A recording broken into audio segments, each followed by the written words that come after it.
Cumprimento a todos com a paz do Senhor Jesus. Convido os irmãos a abrir vossas Bíblias em Atos capítulo 10, versículo 1 e 2. Atos 10, 1 e 2. O texto sagrado diz: E havia em Cesareia um homem por nome Cornélio, centurião da corte chamada italiana, piedoso e temente a Deus, com toda a sua casa, o qual fazia muitas esmolas ao povo e de contínuo orava a Deus. E este, quase a hora nona no dia, viu claramente numa visão um anjo de Deus que se dirigia para ele e dizia: Cornélio. Versículo 4. O qual, fixando os olhos nele, muito atemorizado, disse: Que é, Senhor? E disse-lhe: As tuas orações e as tuas esmolas têm subido para a memória diante de Deus. Versículo 5. Agora, pois, envia homens a Jope e manda chamar a Simão, que tem por sobrenome Pedro. Este está com um certo Simão curtidor, que tem a sua casa junto do mar. Ele te dirá o que deves fazer. E, versículo 7. E retirando-se o anjo que lhe falava, chamou 2 dos seus criados e a um piedoso soldado, dos que estavam ao serviço, e havendo-lhes contado tudo, os enviou a Jope. Aleluia! Primeiro ponto da pregação. Está no versículo 2. Vemos aqui no versículo 2. O texto diz: piedoso e temente a Deus. Eu quero estabelecer aqui primeiramente as características desse homem, que tem como nome Cornélio. Vemos que ele é piedoso, ou seja, ele demonstra misericórdia e piedade para com as pessoas. E segundo, ele é temente a Deus. Vemos que Cornélio ele demonstra características de um crente, porque faz parte do crente temer a Deus. O que é temer a Deus? Temer a Deus é eu rejeitar o que é mal e escolher o bem. É eu não somente ter medo do Senhor Deus, mas desejar ter reverência, consideração. E também eu ter respeito para com Ele. Respeitar, considerar o Senhor Deus e reverenciá-lo. O temor ao Senhor Deus também é um hábito, pois nós vemos que o temor ao Senhor Deus, ele não somente nos faz viver por longos dias na terra, como também está lá em Provérbios 10. Como também vemos que o temor do Senhor Deus ele é o princípio da sabedoria. Está lá em Provérbios 1:7 e em Provérbios 9:10. Vemos que o temor do Senhor Deus ele é de suma importância na vida do crente. Ele temer ao Senhor Deus. Ele ter reverência para com o Senhor, ele respeitar o Senhor, ele considerar ele. O que significa considerar o Senhor Deus? O que significa isso? Eu lembrar dele, eu valorizar as coisas que vêm dele. Eu vou considerar o Senhor Deus enquanto estiver lavando a louça, lembrando que ele me ensinou. Eu vou considerar o Senhor Deus quando estiver andando na rua. Eu não vou xingar uma pessoa quando estiver com raiva. Eu vou considerar a lei do meu Deus. Eu vou considerar os mandamentos que ele me deu. Eu vou considerar as coisas que o Senhor Deus fez por mim para que eu não pecasse contra ele e sim fosse instruído na palavra, para que assim, não somente eu, mas os que estão ao redor de mim possam também estar tementes ao Senhor Deus. E aqui temos outro ponto de Cornélio. Vemos que Cornélio, ele temia a Deus e era piedoso. E também toda a sua casa. Vemos que não somente o homem da casa, mas a casa daquele homem também temia ao Senhor Deus. Vemos aqui outro ponto. Poder de influência. Uma pessoa tem poder de influência tanto para o mal quanto para o bem. Um exemplo disso, um exemplo bom, positivo, é o Senhor Jesus. Ele é um Deus que dá o exemplo. Ele veio para servir, ele veio para ensinar, ele veio para curar, veio para salvar. O Senhor Jesus, ele veio por vários propósitos, mas o principal é a salvação. Mas já vemos ali no ministério dele, em Mateus 4:23. O que Jesus fazia em seu ministério? Ele ensinava a palavra de Deus na sinagoga. Vemos que ele ia e pregava o reino e o arrependimento, e vemos que ele curava as enfermidades e moléstias entre o povo. O Senhor Jesus, ele dava o exemplo, ele ensinava e também praticava. Ele foi batizado, ele foi lá, esperou o tempo certo dele na vontade do Senhor Deus. Vemos que o Senhor Jesus ele deu o exemplo, tanto disso quanto de servir. Ele lavou os pés dos discípulos dele, incluindo o pé do traidor que se chama Judas. Vemos que ele, o Senhor Deus, o Rei dos Reis, o nome acima de todos os nomes, foi e serviu. Foi e também é servido por aquela mulher, a qual limpa os pés dele com os cabelos dela, após ela passar o perfume nos pés do Senhor Jesus. Vemos que ele é o Deus que serve e também é servido, mas ele nos dá o exemplo de servir e nos dá o ensinamento que ele deu aos discípulos, que o maior é aquele que serve, e que o que é maior, o que vai ser o maior de todos vocês é aquele que será o menor de vocês, aquele que está mais servindo. Desde já, vemos aqui, voltando para esse tópico, Cornélio dava o exemplo. A sua casa inteira era temente e piedosa, temente a Deus e piedosa. Vemos que esse homem, o homem da casa, ele dava o bom exemplo, temendo a Deus.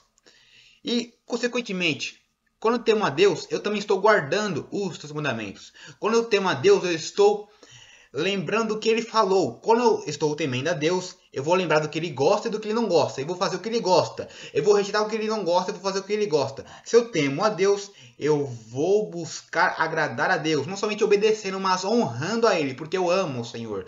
Vemos novamente, eu vou repetir. O temor a Deus, na vida do crente, deve ser um hábito. Não somente uma coisa periódica, esporádica. Deve ser uma coisa eterna, temer a Deus, respeitar o Senhor Deus, reverenciar o Senhor Deus, ter zelo para com o Senhor Deus e considerar Ele, considerar o que Ele diz, considerar o que Ele faz, considerar o seu agir, considerar a sua santidade, considerar a sua presença. Amém? Segundo ponto. Versículo 3.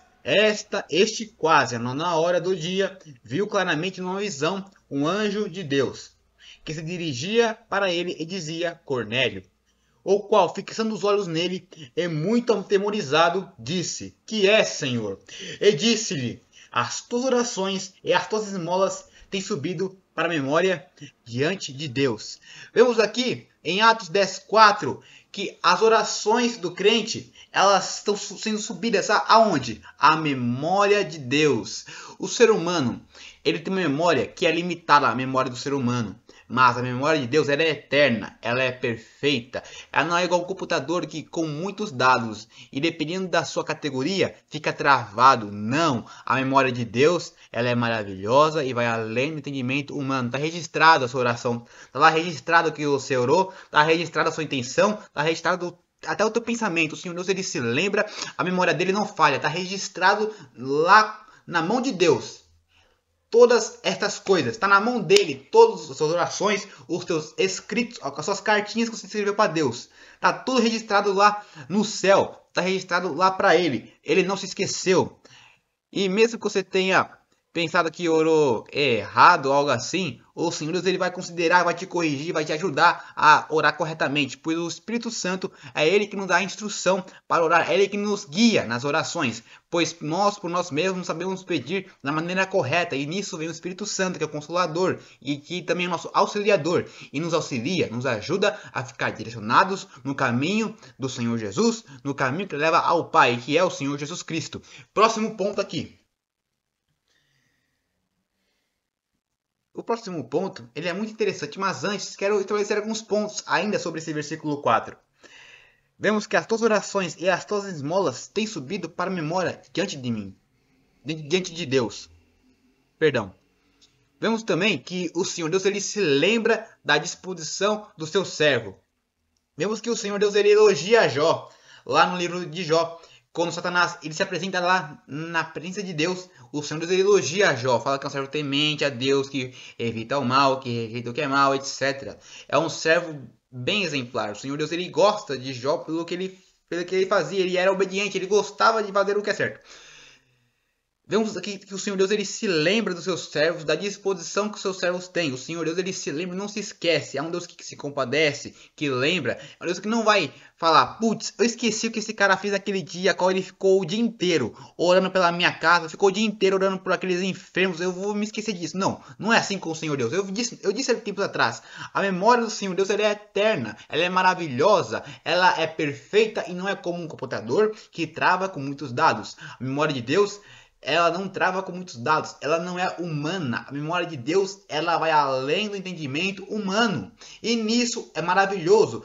O Senhor Deus ele não se esquece, ele não vai ter amnésia. Não, o Senhor Deus não tem isso. Ele é poderoso, soberano, Deus dos deuses, o Criador de todas as coisas. É Deus perfeito, todo poderoso. Ele se lembra de você e das suas coisas, sim.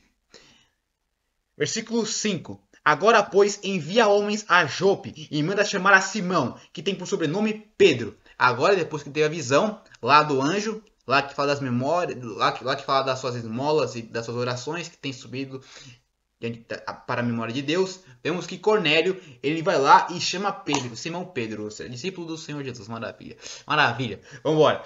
Versículo 6. Este está com um certo Simão curtidor, que tem a sua casa junto ao mar. Ele te dirá o que deves fazer. Obediência e instrução. Vemos que o Senhor Deus, ele é um Deus que nos mostra o valor da instrução. Tá muito isso em Provérbios. Provérbios, a instrução que o pai dá ao filho para que ele se livre de pessoas perversas, para que ele se livre da mulher imoral, a mulher estranha, para que ele se livre de dívidas, de coisas ruins. A instrução que o pai dá ao filho para que ele possa prosseguir a sua vida corretamente, de maneira sábia e correta. Vemos que ao longo da Bíblia tem vários textos que nos dizem sobre instrução, sobre instruir. Vemos também que a palavra de Deus, ela tem esse agir. Vemos que a palavra de Deus, ela mesma, ela tem esse poder de dar instrução à pessoa. Novamente, vemos que a palavra de Deus, ela tem esse poder. E falando sobre instrução, a própria palavra de Deus é uma instrução para o crente. Vemos em 2 Timóteo 3, 16 e 17. Toda a escritura é inspirada por Deus e útil para o ensino, para a repreensão, para a correção e para a instrução na justiça, para que o homem de Deus seja apto e plenamente preparado para toda boa obra.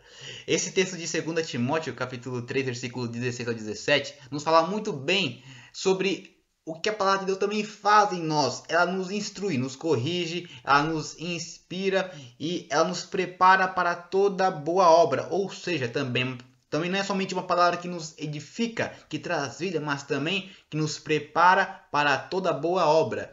E isso é tanto para pregar o evangelho, quanto para ter uma vida saudável aqui na terra. Uma vida organizada, uma vida remida, lavada pelo sangue de Cristo, uma vida de santidade. A palavra de Deus, ela tem essa capacidade de nos trazer estas coisas. E outro ponto. Hebreus 4:12. O que diz lá também sobre a palavra de Deus? Diz que a palavra de Deus ela é viva e eficaz, mais penetrante do que qualquer espada de dois gumes, e é apta para discernir, é apta para dividir pensamentos e intenções do coração. É apta para dividir alma e espírito. Agora tá dando certo. Ok.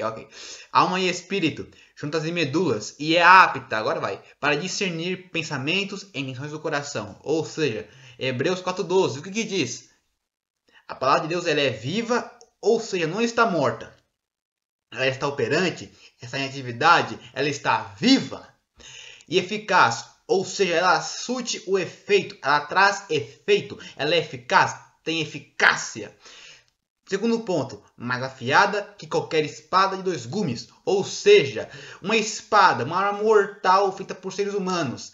A palavra do Senhor Deus é mais afiada que ela, para os tempos atuais, trazendo agora para os tempos atuais, um fuzil, uma arma de fogo, uma arma de pólvora. A palavra de Deus é mais poderosa do que essas armas humanas, ela é mais afiada, mais poderosa. Aí o texto continua, e é apta, e chega a ponto de dividir alma, onde a pessoa interage consigo mesma, espírito, onde ela interage com Deus, e juntas e medulas, que é o físico da pessoa, onde ela interage com outras pessoas. Ela divide essas coisas, ela separa, ela consegue fazer essa separação. E continua, e é apta para discernir, ou seja, saber se é certo. O que é discernir? Saber o que é certo, o que é errado, saber dividir bem as coisas e defini-las bem. Discernimento, discernir, saber definir as coisas. É apta para discernir pensamentos, aquilo que ninguém mais vê em você. A palavra de Deus, ela discerne, ela define, ela divide, ela tem essa capacidade. O pensamento seu, que ninguém vê, somente Deus. A palavra do Senhor, Deus tem esse poder para discernir os teus pensamentos. O que ninguém vê de você, Deus discerne e define. Apta para discernir pensamentos, intenções do coração, ou seja, a índole, ou seja, a vontade, a intenção, se é boa, se é ruim. A palavra de Deus, ela tem esse poder. Agora voltando, estamos falando sobre a instrução.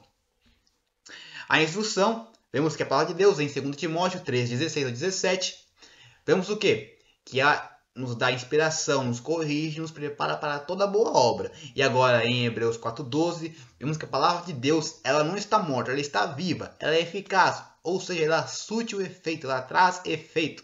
Ela não está parada, ela não vai voltar vazia, ela vai fazer o que lhe foi designada, vai surtir o efeito, ela é eficaz. Isso é eficácia, é a prática, é o feito definido e concretizado.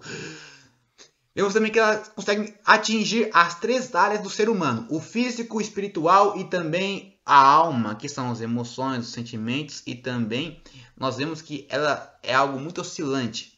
A palavra de Deus, ela consegue chegar nessas áreas do ser humano. E a próxima parte, o pensamento, ela discerne, ou seja, ela define, ela caracteriza, ela sabe discernir se é certo ou se é errado o pensamento. Aquilo que ninguém vê de você, a palavra de Deus, ela discerne. Segundo ponto, e intenções do coração, se é uma intenção boa ou é ruim, se é algo prudente ou imprudente, se é sábio ou se é tolo. Vemos que a palavra de Deus, ela tem esse poder de discernir. Ok, próximo versículo agora. Versículo 6. Já falamos, agora vem o versículo 7. E retirando-se o anjo que lhe falava, chamou 2 dos seus criados e a um piedoso soldado, dos que estavam a seu serviço. Versículo 8. E havendo-lhes contado tudo, os enviou a Jope. Vemos aqui outro ponto. Obediência à mensagem de Deus. O anjo do Senhor veio a Cornélio, falou para ele aquelas coisas, e Cornélio, ele não ficou parado. Ele não ficou estático, sentado no sofá vendo Netflix. Não. Ele foi lá e fez aquilo de acordo com a visão e a instrução que ele recebeu. Ele se movimentou após Deus falar com ele. Ele se movimentou mediante a instrução que Deus deu a ele através do anjo que o Senhor Deus enviou a ele em visão. Ou seja, quando o Senhor Deus falar com você, quando ele interagir com você, quando ele te dá instrução, quando ele falar o que deve ser feito, não fica parado, avança de acordo com o que ele diz para você. Amém? E essa é a pregação de hoje.